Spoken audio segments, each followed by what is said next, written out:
Negro, baiano, de origem humilde, sem estrutura para treinar, como você se sentiu em ter feito história na natação brasileira, sendo o primeiro negro brasileiro a ganhar a medalha olímpica? É motivo de orgulho porque a maioria da população no Brasil hoje é negra, né? Aproximadamente 55%, em um universo de 200 milhões de habitantes, que dá aproximadamente quase 115, 120 milhões de habitantes. Nesse universo de 115, 120 milhões de habitantes, eu sou o primeiro nadador negro do Brasil a ter ganho a medalha olímpica. Isso fica mais agravante ainda aqui na cidade de Salvador, onde a população ainda é maior, né? 70% da população hoje aqui na Bahia é estimada em negros. E ainda assim, nesse universo todo, a Olimpíada começou em 1896, né? Já se passaram quase 120 anos aí e até então eu sou o único nadador negro. Em cima desses números que eu estou te passando, em um universo de mais de 100 milhões de habitantes. Então é motivo de orgulho, de fato, a gente quebra também outro paradigma que é a questão da ciência, da genética, né? Onde a gente vê que a densidade óssea do atleta negro, de fato, é um pouco mais pesada. Quando eu falo em densidade, eu digo que o osso do negro, de fato, é mais pesado. E quando se fala em natação, essa questão da flutuabilidade de peso tem uma certa interferência, onde para natação o ideal é que você tenha uma flutuabilidade melhor, né? Ou seja, quanto mais flutuar o corpo na água é melhor, aumenta o deslize, aumenta a performance. Então isso inclusive influencia na questão de performance. E como o negro tem o osso um pouco mais pesado do que o branco, isso é um dificultador ainda mais, né? Então a gente foi quebrando essa questão de barreiras, seja social, seja racial, seja financeiro, ao longo desses anos, né? Eu comecei a nadar muito cedo e fui só ser medalhista olímpico com 22 anos. Então foi um processo, uma construção longa em que as pessoas não tenham a ideia de fato quanto custoso é se tornar um campeão, principalmente diante dessas dificuldades genéticas, sociais e raciais, né? A natação hoje é um esporte relativamente popular, né? O futebol, vôlei e natação ficam competindo ali quem é que tem o segundo posto, né? É um esporte muito praticado. Eu comecei através de recomendação médica, comecei com 3 anos de idade, mas a questão de competitividade foi ao longo do tempo, né? Eu não comecei a natação com 3 anos imaginando que eu fosse me tornar um campeão. Isso aí foi sendo construído ao longo dos anos, mas comecei em função da prescrição médica, comecei também por uma influência familiar. Meu pai também foi desportista, meu pai participava de corridas rústicas, meu pai era karateca, meu pai jogava bola, então essa essência familiar também contribuiu muito para que eu pudesse ter uma iniciação esportiva, né? Mas para começar muito cedo, com 3 anos, além da recomendação médica, eu acho que era o único esporte que fosse viável para uma criança de 3 anos estar praticando. Eu sofri também uma influência muito forte na questão familiar, na questão de meu pai já ter sido desportista, na questão de meu pai também além de ter sido um desportista, meu pai foi um cara que ele não foi um campeão, né? Ele era um cara que ficava sempre no segundo pelotão, brigando para o 8º, 16º, ainda mais para o homem que tem um filho homem, né? Já idealiza várias coisas, jogar bola, que meu filho seja o melhor. Então essa questão familiar pesou também muito forte. Além dessa influência que meu pai já de ter sido atleta, não ter sido aquele cara campeão, ele ter projetado em mim a figura esportiva que ele não conseguiu ser, né? Então, desde cedo eu fui muito cobrado.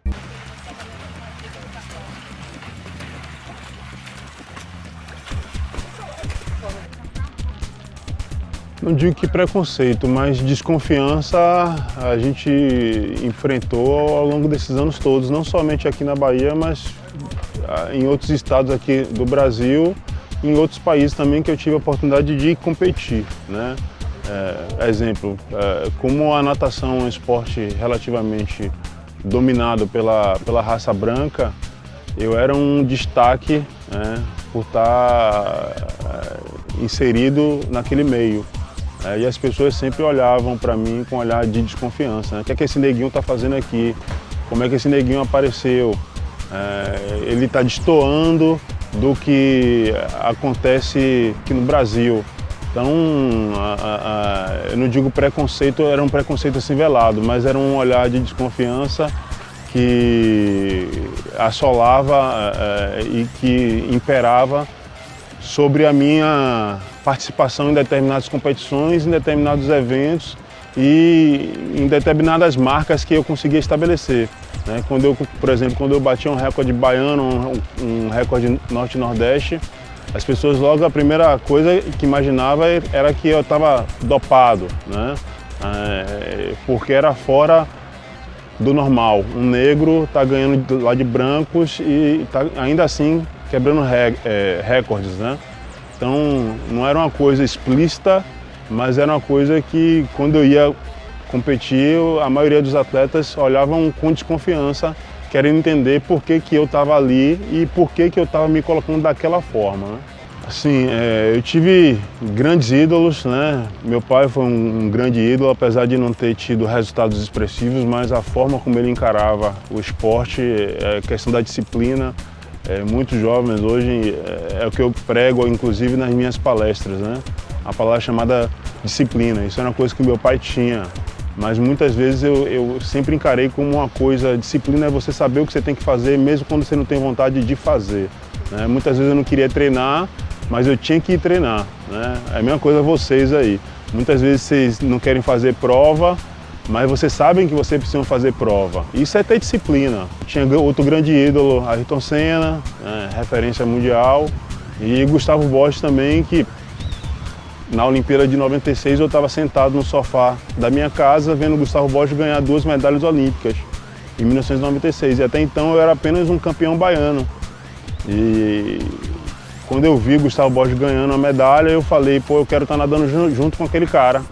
E 4 anos mais tarde eu estava nadando junto com o cara e ganhando a medalha olímpica. Então, essas referências esportivas a gente tem que realmente cultivar, mas também idealizar, pensar, né, e tornar isso real. Não adianta a gente também ficar jogando nas costas aqui dos outros, né?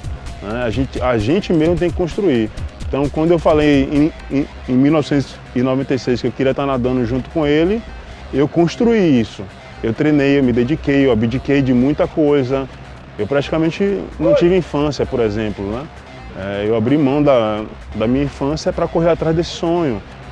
Eu acordava de madrugada para ir treinar, pegava ônibus 4h30 lá da manhã, saindo de Itapuã para ir até a antiga Fonte Nova.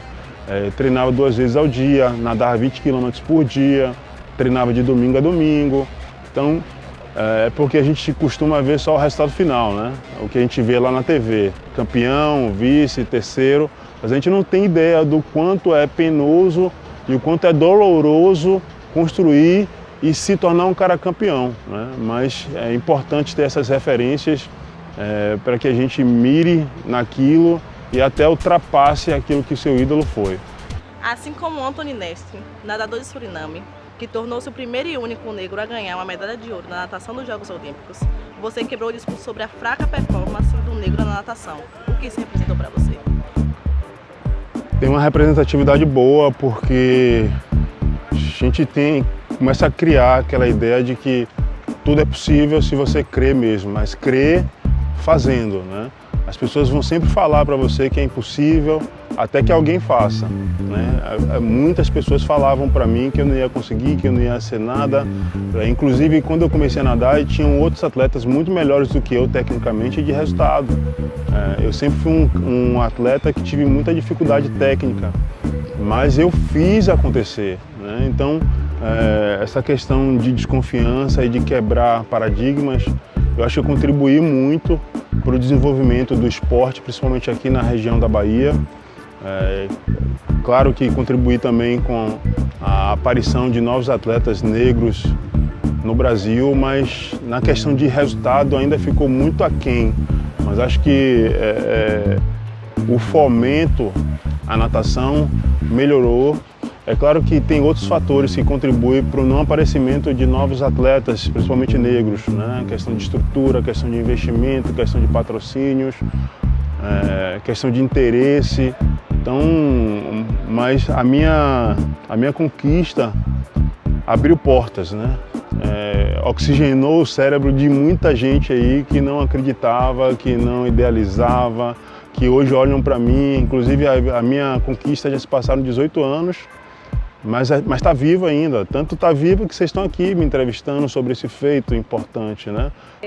O livro Edivaldo Bala Valério, A Braçada da Esperança, que foi lançado no dia 13 de maio de 2015, conta toda a sua trajetória até a conquista da medalha de bronze no revezamento de 4 por 100 metros livre.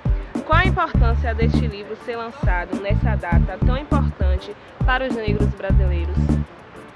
Eu acho que a data é simbólica, mas é importante a gente hoje poder compartilhar essa história com outras pessoas. E volto a repetir, tem gente que não sabe de fato o quanto é difícil se manter dentro do esporte. As pessoas idealizam só aquele cara que é campeão, que é vice, que é terceiro, mas não sabe o quanto é difícil, o quanto que a gente abre mão. Esse livro eu lancei como uma forma de inspiração. Depois do livro eu lancei um documentário de 26 minutos, que é uma forma resumida lá do livro. Então, meu intuito na verdade não que a minha verdade seja absoluta, mas que eu possa hoje mostrar o caminho, né? Porque eu já percorri, eu já cheguei lá. Então, mostrar esse caminho para que outras crianças, outros jovens enxerguem nisso, a possibilidade de mudança lá de vida, para mim é o mais importante do que questão de data simbólica, né? Hoje eu tenho o poder de compartilhar a minha história com tantos jovens, poder de compartilhar a minha história através de vídeo com outros jovens e, em cima disso, ser um multiplicador do fomento ao esporte. Para mim isso é o mais importante. Você deve ter a sua referência, não sei se no âmbito de ator, atriz, de música, de espiritual, religioso, enfim, você com certeza deve ter alguma referência, né? E outros jovens devem ter essa referência também. Então o mais importante para mim é isso, é que eu tive a chance de ser o espelho para muitos jovens e hoje eu estou compartilhando a minha história para multiplicar isso, para formar novos atletas, para revelar novos atletas.